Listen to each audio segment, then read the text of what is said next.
L'actualité en République démocratique du Congo reste dominée par la publication du calendrier global des élections. Là, on prend notre confrère Forum des As qui écrit en bas de sa une: retombée de la publication du calendrier global, plus d'1 milliard de dollars américains pour les élections en RDC.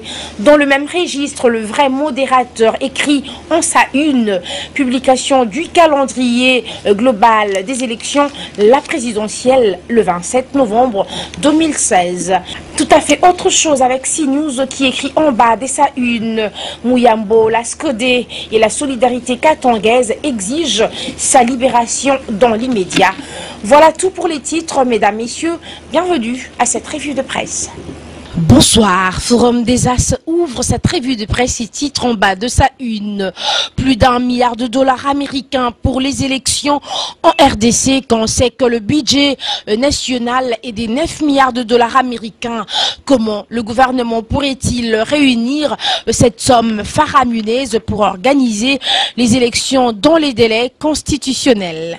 Dans son argumentaire, le journal écrit: on est sorti d'une longue nuit d'attente mêlée d'incertitudes et surtout ponctuée de moult pressions de la communauté internationale. La publication du calendrier électoral global réclamée à tue-tête dans toutes les chapelles politiques et à la société civile, c'est enfin hier qu'à la surprise générale de la centrale électorale a décidé de sortir de sa tour d'ivoire où elle s'était cloîtrée depuis longtemps pour rendre public les calendriers globaux tant réclamés.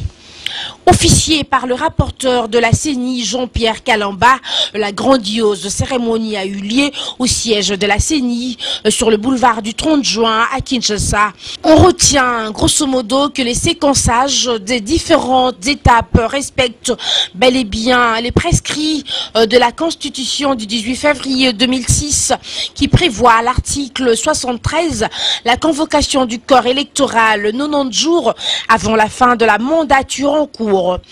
Partant, la présidentielle qui a fait couler des tonnes d'encre et des salives est fixée au 27 novembre 2016 dans la fourchette constitutionnelle. Le même jour que les législatives comme lors des scrutins précédents, tandis que les sénateurs seront élus par les grands électeurs, c'est-à-dire au second degré le 17 janvier 2016, soit dans 11 mois à dater de ce jour. Pour leur part, les gouverneurs seront élus au scrutin indirect le 31 janvier 2016. La même information relayée par le vrai modérateur. Publication hier du calendrier global des élections, la présidentielle le 27 novembre 2016.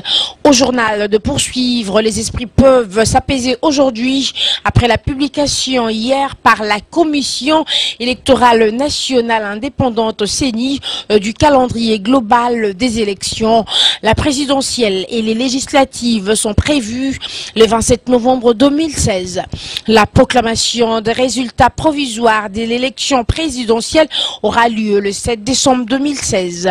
Les résultats définitifs seront annoncés le 17 décembre 2016.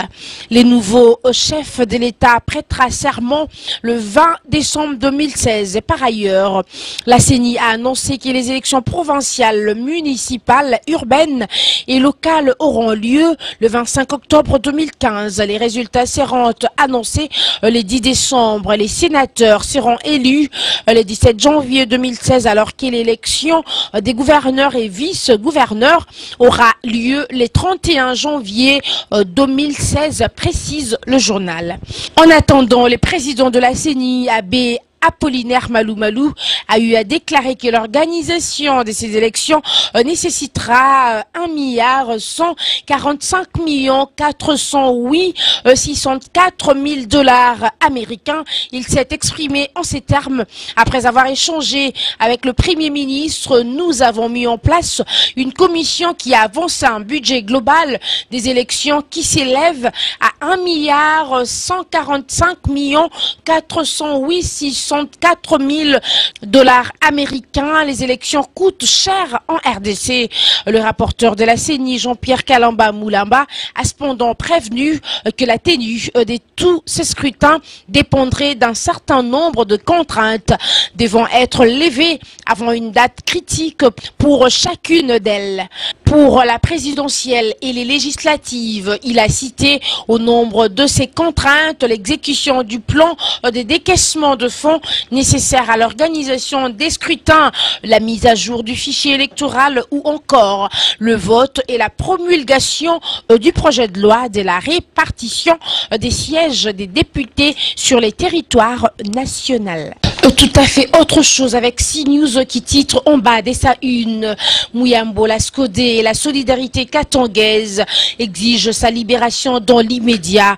Au journal d'argumenter, les pressions ne font que s'accentuer sur le régime pour exiger la libération de Jean-Claude Muyambo et les siens détenus illégalement par le pouvoir pour des raisons obscures.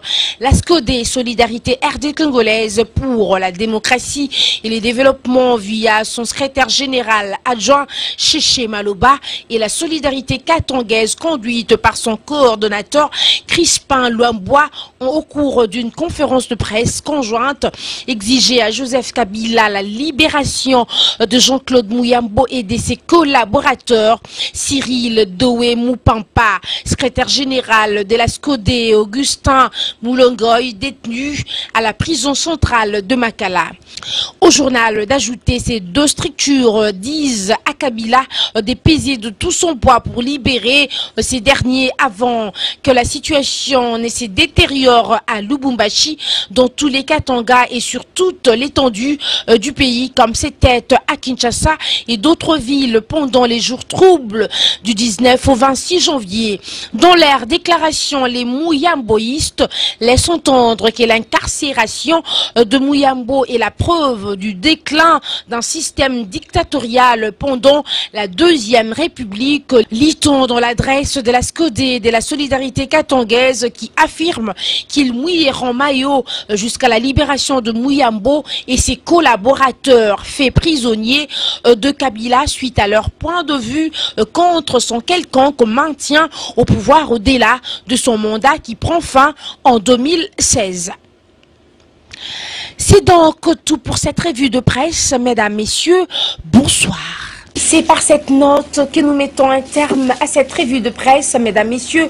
Merci à vous de l'avoir écouté. Merci à tous ceux-là qui nous suivent dans Congo Yassika, mais aussi dans le collet yacongo.com de Placide de Jésus. Et mesdames, messieurs, si vous avez aimé cette revue de presse, dites donc merci à Deschutes Mambetoukou qui a pris ces images et à Patrick Nsala qui les a montées. On se retrouve très prochainement. D'ici là, portez-vous bien en compagnie de nos programmes Congo Le Collet News, votre site, notre site. Merci.